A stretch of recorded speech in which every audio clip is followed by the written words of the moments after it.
Jack Whitby from JCAD Pictures, and I'm reviewing the results of my questionnaire.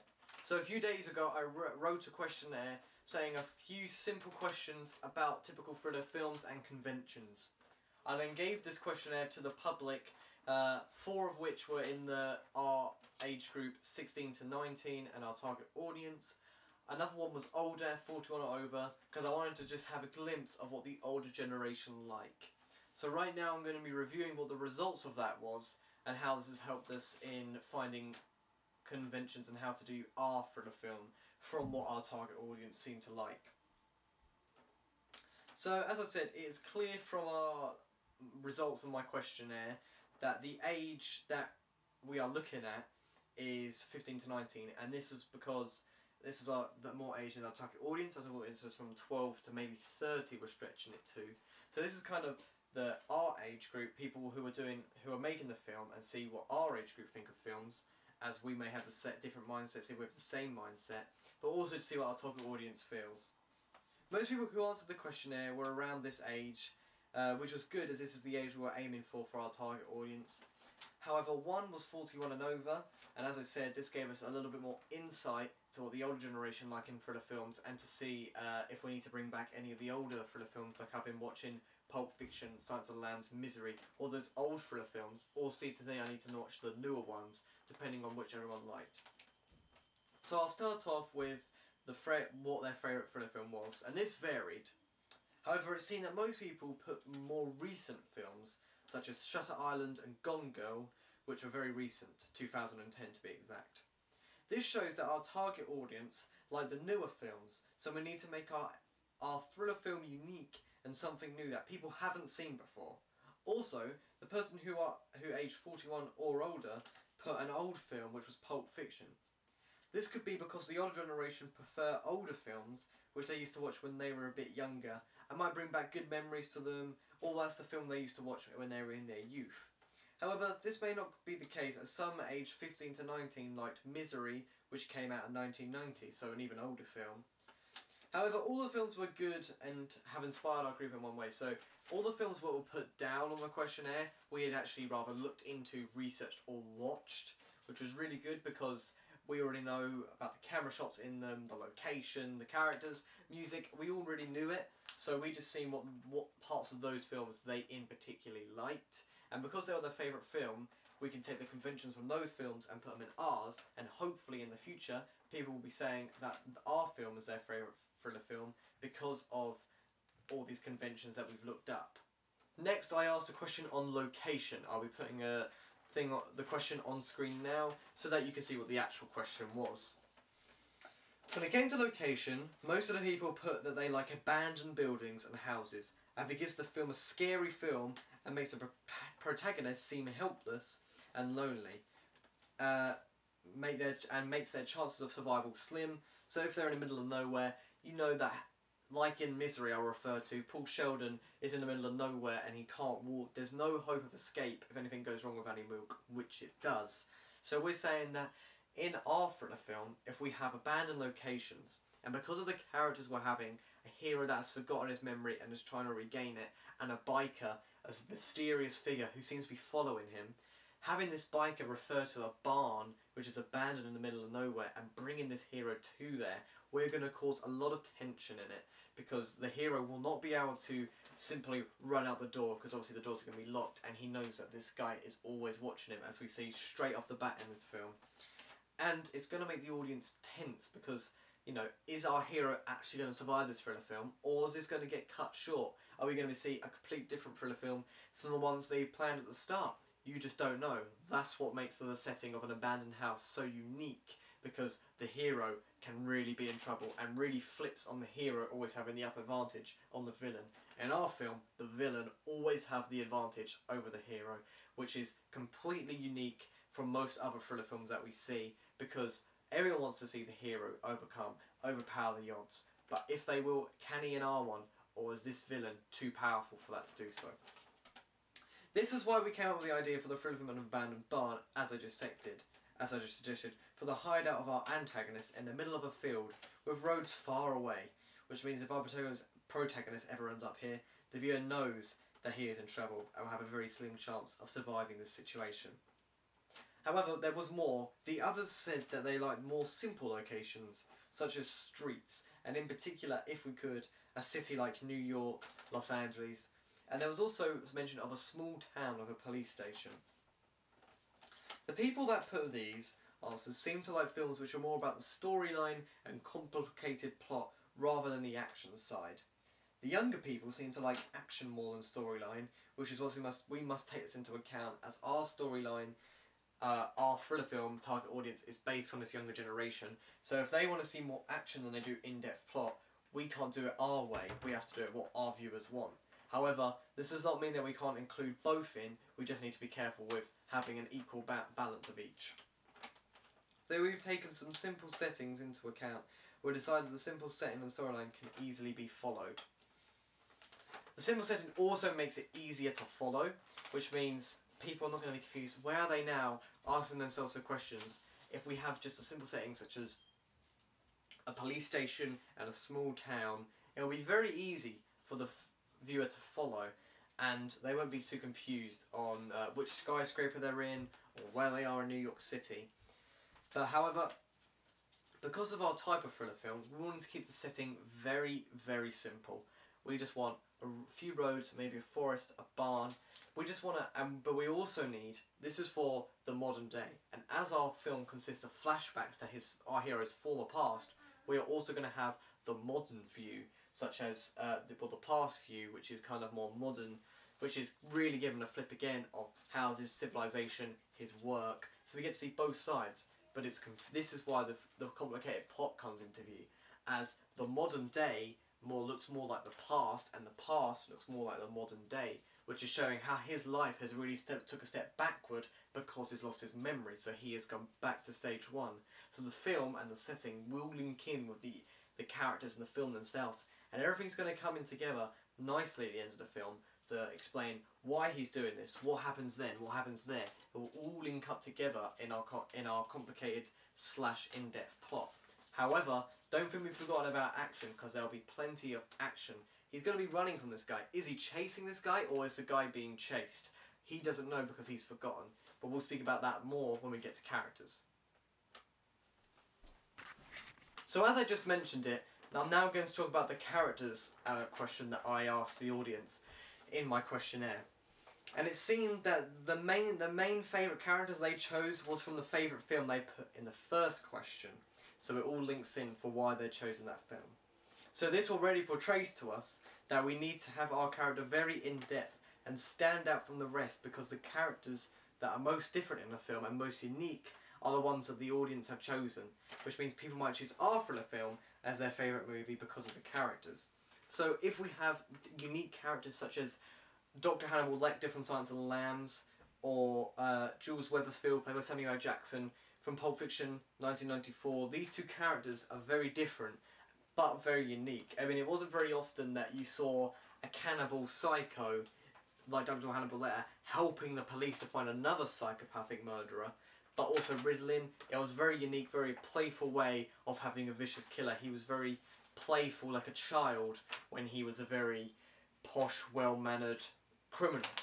Whereas Jules Weatherfield is a gangster that we'd seen before, but his way of interrogation was much more comedic and more comedy than something we've seen in The Godfather or Goodfellas. He was very much different from that and used comedy in it. He was also very religious, that people not many seen before, and people will pick out these small personality details from characters which will, without them even knowing it, make them like them more. This is why we need to have, say, our villain not say maybe a word for the whole film, really make it confusing, because the audience is going to be like, I remember that biker, he didn't say anything. And that remembrance of that character will make them remember the film in general, and if they did like the film, that could result in them being their favourite film because they remember that character, or that location, or that forest, and it will all bring it together, and maybe this is going to get our film higher up. The main reason they liked the characters they chose was because of the great courage they had and always do what's right for being a hero. They chose heroes and in particular young heroes. From this we made our hero in our thriller film young and in his early 20s. We also made him have great courage in his task, as it will not be easy for him to get his memory back and see his family again. However, nothing will stand in his way from seeing his little girl. So this guy wants to find his family. He, from the very first flashback in the film, which is very close to the beginning, he remembers, because he sees a biker, he remembers his family. He knows his family, he knows he has a little girl. He doesn't know where they are or remember much about them, but he knows he has them. This gives him the motivation and the objective in the film to do whatever it takes to find his little girl and his wife and return to them. No matter, he doesn't know what he's been through, he doesn't even know if they're still alive, but he wants to find them. This gives him courage to fight what's in his way. And not only that, because he's young, our target audience, for someone like me, or someone a bit older than me, or maybe even younger, will take this as a role model, and they may think, oh, he does whatever he can to do what for his family, I should do that too. I like him, I can relate to him, I would do anything for my family too. People are going to relate to this character. They also looked at their fight style. Their characters had were a unique way compared to other films. This means our hero must portray a new way of fighting an enemy. This could be used by different objects he carries around with him, or having him think about how he's going to take down his enemy. So, an example of this would be Sherlock Holmes when he thinks about what he's going to do before he does it. He thinks about where he's going to hit the guys, how he's going to take them down, what the outcome's going to be. So we could use something like this, or we could use something completely unique where, say if he had a gun, he points it, but he has in his mind to choose which section to go for the head, arms, leg, and then he goes in depth in that, shoots him in the head, he dies straight away, shoots him in the leg, he can get information out of this guy, he can interrogate him, shoots him in the arm, he can still get away. He's going to think about all these processes in his fight style, which will then lead on to him making that decision and seeing what the outcome is. So it will also be like a video game in some ways, saying which one to choose to shoot, and then like that. But though this may not be very realistic, it will be in the sense that if it was a real situation and you were in control, you may shoot. If the guy was walking away from you and you were behind him, you may choose where to shoot. However, if it's another situation and he gets out of nowhere, he won't think about this, he'll just fire randomly as if you would if you were in that situation. However, one of the 15 to 19-year-olds said he liked Dr. Hannibal Lecter, who I've already spoke about, because his different way of being a villain. He liked the way that he tricked you into thinking that he was a nice guy, but actually he's a horrible cannibal. And even though you know this, because of the way he speaks and the way his posture is, you still think this guy doesn't seem like he would hurt a fly. But in actual fact, when you get further through the film, you realise that he is vicious and he is devious and he thinks things through in his head. This unique way of portraying a villain captured the audience's attentions and made them remember the film. Therefore, we need our villain to make something dark and remember for the audience and keep them coming back to find out more about him. Which is where we got the idea of the villain from, because if we have him very quiet, very mysterious and always in the distance watching our hero, people are going to be asking themselves the question, what is he doing there? Why is he following this guy? They're going to be worried for the hero, and this may make them remember the film. If this hero is evil, he's sadistic, once he captures the hero, he may not even have to say a word. He doesn't even know why we're going after him, but his sadistic, devious nature, he may not seem harmful at first, but later on in the film, the audience will be tricked into thinking that, and then realise that this guy is actually very, very dangerous. And this will work really well because people are going to keep coming back. And the best thing about the film is that the hero, because of his memory loss, he will be finding out things at the same time the audience are. So the audience are not going to be anything behind the hero, they're always going to be level, as if the hero and the audience are one, which seems to be what the audience like to see, as they want a hero to remember.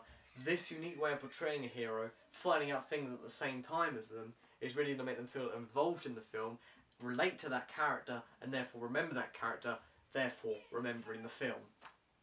The next question was based on typical music in thriller films, as it's another convention. The most common thing they said about music was that it needs to be parallel with the scene, so what's going on screen relates to the music and makes you feel emotion towards what is happening on the scene. The example they gave was that if someone dies in a scene, the music needs to be very depressing, so where the audience feel emotion and feel something bad, or feel something bad's about to happen because someone's dying, so the music becomes more intense and sad. And when music becomes harder to listen to if something bad's going to happen, such as screaming or squealing, so the viewer feels uncomfortable and wants it to stop, like the torture going on the screen. So music was a little bit harder to think about because we haven't filmed the footage as this present moment. We're already getting ideas from the audience research to see what our audience want to see. So from this we've decided in our discussions what we kind of want our character to be based around, and now we're getting this from the questionnaire to fill the characters. So the character started here, we've got the character, and now we're getting all this information. It's filling up the character with emotion, with in-depth storyline characters. They're all going to be very in-depth and have a lot about the characters from all this and the movie. So the music comes into that, but however, in order to get the music ideas, we need to get this, because we haven't filmed it, we need to see what kind of music they want to go with the scenes we have prepared for them.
So we said that the idea we put into the thriller film, we have to make the film tense right off the bat of the opening titles when the character's running through a forest, because it will create tension in the film, and the audience will wonder what's going on straight away in the film.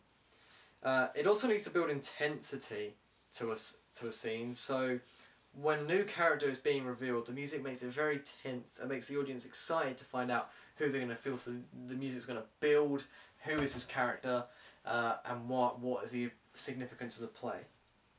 So an example they gave of this was from Silence of the Lambs, when Clarice first meets Dr. Hannibal Lecter for the first time, and as she gets closer, the music builds in intensity. And I was very happy that someone put this point in their questionnaire, because I actually pointed out this in my inspiration film, Silence of the Lambs, and how I quite like this building. And now we know our audience also like it. We have a perfect combination to do this within our thriller film. I would like to use this in our thriller film, as I just said, for when the villain is being introduced, as it creates tension between the villain and the audience, making the audience know that this is a bad guy, and also keeps the viewers interested as they don't know what the character looks like or what he's going to do. This I feel will work well, but we also have to decide between this and later on in the film, as if I said what I do earlier, trick the audience into thinking of the Hannibal Lecter. We want the music just to be tense, but not too tense. And when we find out his real character, this tension music builds in, of building and building and building, and then we find that can relate to the real villain itself. However, music is a hard thing to discuss before we get into the filming.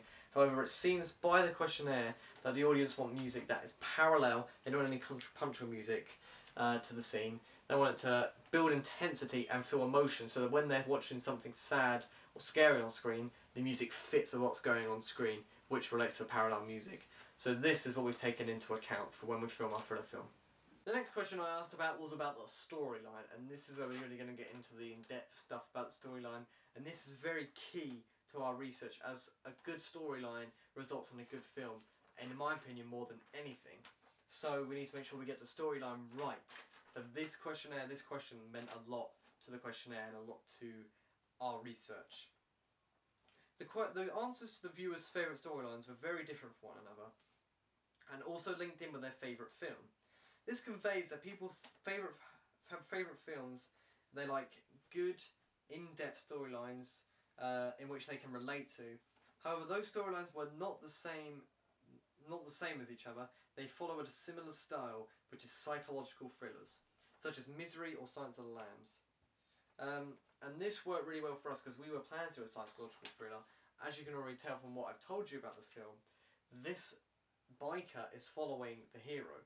This is already going to mess with your head because, one, why is he following this guy? This guy has no memory. He has no idea what that guy wants, or even if he's ever seen him before. Number two, the audience is going to think, looking over their shoulder, is someone watching me? Is someone watching me from a distance? You don't know. You don't look around. Maybe they disappear when they're watching you. It really makes the audience think intensely and makes their brains start to wonder things they wouldn't usually think about. Is there someone behind me? Is there someone on that rooftop watching me? It's really going to make them think about stuff. It's making me think about stuff right now. Is someone standing at that door? So already this film is getting to my head, and hopefully it will for the viewers too, as this is clearly what our target audience want to see. Most of the viewers like the horror style to thriller films, so this portrays to us that we need to have intense thriller and keep the audience intensity levels high throughout the film so they not get bored like in a horror film.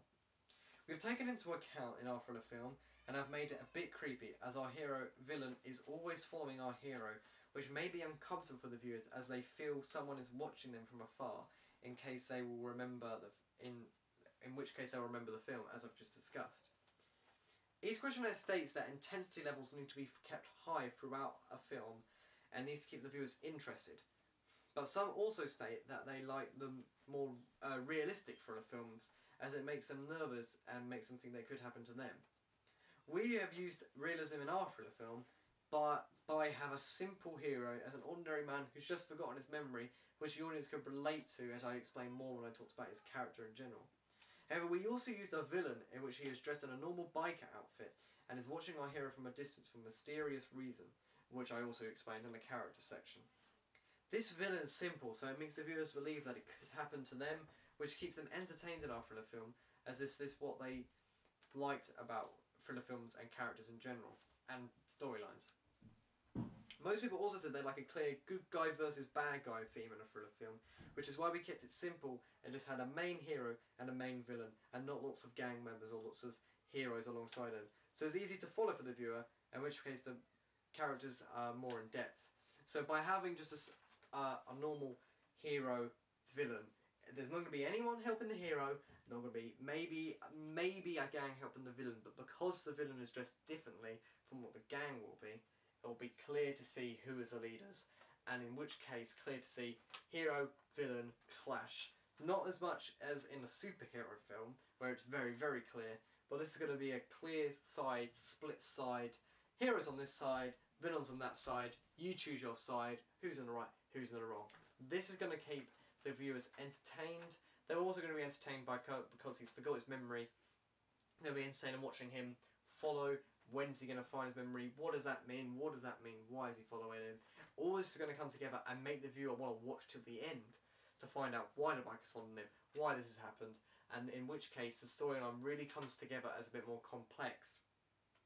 And then, as I explained earlier, it would all come together in the end, which is going to keep intensity levels high, like our audience want to see clearly, and gives it more of a horror feel, because this guy is trying to do something with the hero, so, you know, he's going to take him back to his abandoned barn. You're already getting the feel of a horror film. No spoilers, but what is going to happen in that barn? Torture, maybe? Interrogations? It could be anything, which is what makes it very horrifying to watch and to even think about. Which makes, as I said just a minute ago, intensity levels high, audience are going to be on the edge of the seat throughout the whole of this film. The next convention I asked about was camera shots. And the most popular camera shot talked about was the tracking shot, and in particular, one that I've already seen before, which is the one at the beginning of Silence of the Lambs, when Clarice is running through a forest, training. However, they pointed out that the shot tricks the viewer into thinking she is running away from something bad because of the shot, because all you can see has her legs running fast with intensity. They said they liked this shot and would look for it looked good in a chase scene. In our thriller film, it is about a villain watching over our hero. He's lost his memory, he doesn't know why, so the first shot is going to be straight out our hero running. Therefore, this gives us an opportunity within the film to use a tracking shot at the beginning of the film, like in Silence of the Lambs, So we can build intensity in the film straight away after the opening titles, which is going to make the audience interested.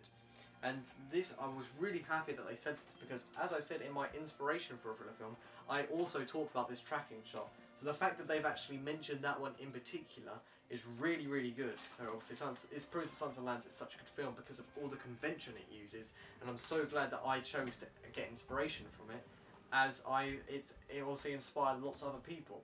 So because our hero, straight off the bat, is going to be running from this villain, it's going to be scary, it's going to be intense. So a low tracking shot straight at the bat of these legs sprinting, and he's actually in a chase. He doesn't know why he's running, doesn't know if he's being chased or if he's a chaser, but he is running. This tracking shot of his legs is going to give a perfect opportunity to create fear, to create intensity, to create tension in the film off the bat. So straight away there, the audience is going to be sitting there going thinking, okay, this guy's running fast, what is he running from? Is he running from something bad? Is he training like in Silence of the Lambs? They'll be pleasantly surprised that in this one, he is being chased, or is he the chaser? And I think this tracking, whether it's a low tracking shot or a tracking shot in general, this is going to work well in our thriller film because of the amount of chasing that's going to be happening. Another popular camera shot was the close-ups, and they stated that this allowed to see emotion in a character. They can be used to show a contrast between characters which made their answers, which they stated in their answers, and some gave the example of Misery when Annie Wilkes has a close-up. Her face is full of anger and aggression, whereas in Paul Sheldon's face it is just fear and trying to defend himself. This means we need to use a close-up in our fight scenes in our thriller film to show the contrast between the hero and the villain's face, and could be used to show how good and bad. Now you may be thinking, you just said your villain is going to be in a biker helmet. This means that it's a perfect balancing point, but the camera shot on his face, you're not going to be able to see through this mask, more or less. So it's going to look creepy, just this non-visible face staring at you. And then we can cut to the hero's face, who's in shock. You know, he's fearful. Who is behind that helmet? He doesn't know. So we're easily going to be able to show the contrast between who is the chasee and who is the chaser.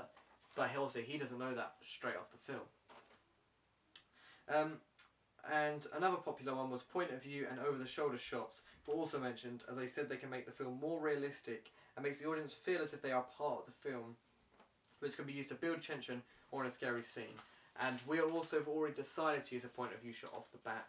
He's going to look left and then right, and then this is going to be in point of view. So when the character looks right, there's the villain, there's the biker. He is waiting, which is going to be like, if you imagine you're in a point of view shot, you see that somebody, you're in that position of the hero, you're going to be thinking, who is that? Why is he standing there staring at me in that costume?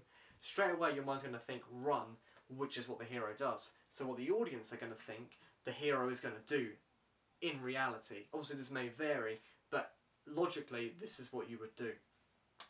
The over-the-shoulder shots and point of view shots make the heroes, make the audience feel they are with the hero. So along with our audience finding out stuff as well at the same time as the hero finds it out, the point of view shots is really going to bring it all together to make it feel like the audience are actually the hero, and it's going to make them relate to the film more and make them enjoy the film more because they're going to be a big part of it.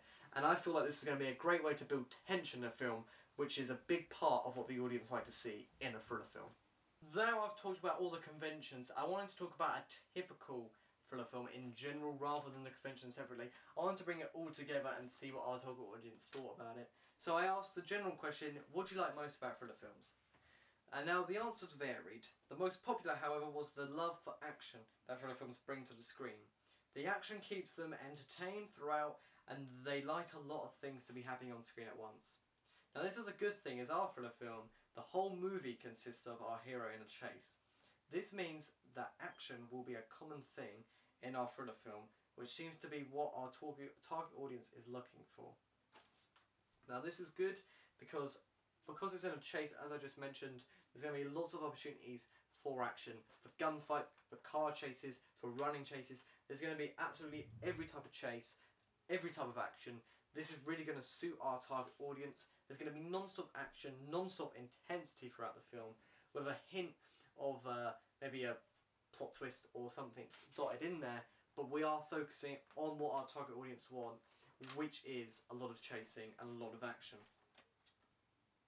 Ugh.